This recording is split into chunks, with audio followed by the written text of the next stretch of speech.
আসসালামু আলাইকুম।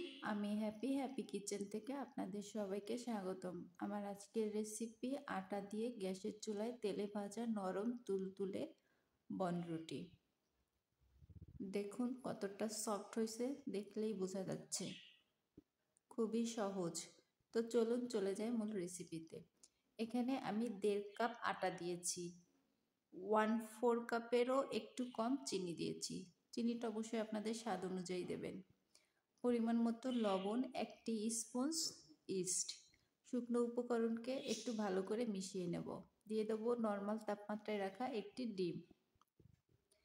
এবার হালকা কুসুম গরম পানি দিয়ে ডোটাকে তৈরি করব। আপনারা চাইলে লিকুইড দুধ দিতে পারেন।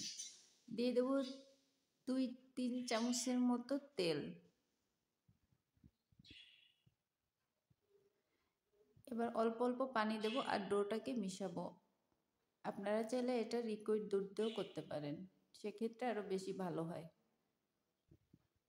তো ডোটা আমার প্রায় তৈরি হয়ে গেছে।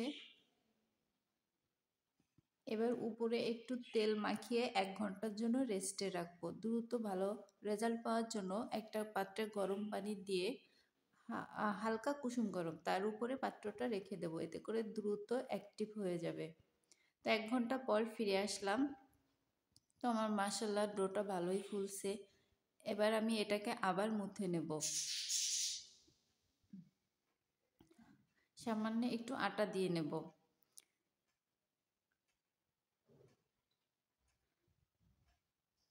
এবার একটি ফিরের উপরে ডোটাকে নিয়ে একটা রুটি বেলে নেব মোটা করে।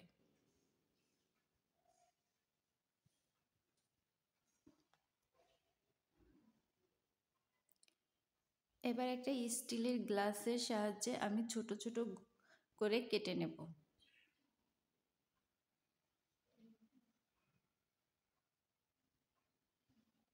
দেখুন ঠিক এরকম। একইভাবে সব কয়টিকে আমি কেটে নেব। এবার এটাকে 10 মিনিটের জন্য আবার রেস্টে রেখে দেব। 10 মিনিট পর ফিরে আসলাম। এবার এগুলোকে আমি তেলে ভাজবো। তো একটা পাত্রে পরিমাণ মতো তেল দিয়েছি। তেলটা গরম হওয়া পর্যন্ত অপেক্ষা করব। গরম হয়ে যাওয়ার পর আমি দিয়ে দেব। তো এখানে আমি 2 ব্যাচে ভেজেছি। দেখুন ফুলতে শুরু করছে।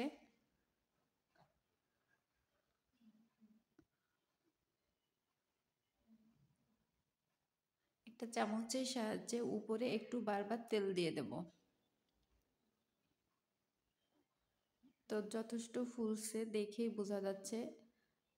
এক পাশ হয়ে গেছে, এবার আমি উল্টিয়ে দেব। আমার ছেলে চামচ দিয়ে তেল দিয়ে দিচ্ছে পাশ থেকে। তো হয়ে গেছে প্রথম ব্যাচ, আমি তুলে নেব। সুন্দর একটা কালার আসছে।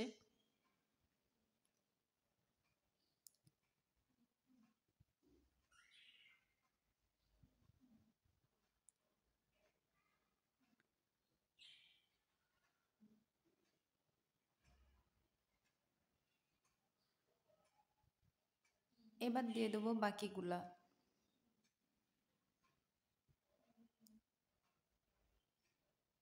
তো এগুলাও ফুলছে, দেখুন মাশাআল্লাহ অনেক সুন্দর ফুলছে, পুরো বলের মতো হয়ে গেছে। সবগুলোকে উল্টিয়ে দেব। সন্ধ্যায় নাস্তা কিংবা বাচ্চাদের টিফিন হিসেবে এটা খুব ভালো একটা আইটেম। বাসায় ট্রাই করে দেখতে পারেন, বানানোও সহজ। তো সবগুলো হয়ে গেছে রেডি আমার তেলে ভাজা বনরুটি। দেখতেও সুন্দর হয়েছে আর খেতেও মাশাআল্লাহ অনেক মজা হয়েছে, অনেক সফট। তো ভিডিওটা ভালো লাগলে অবশ্যই একটা লাইক করবেন, ফলো দিয়ে পাশে থাকবেন। সবাইকে ধন্যবাদ। আল্লাহ হাফেজ।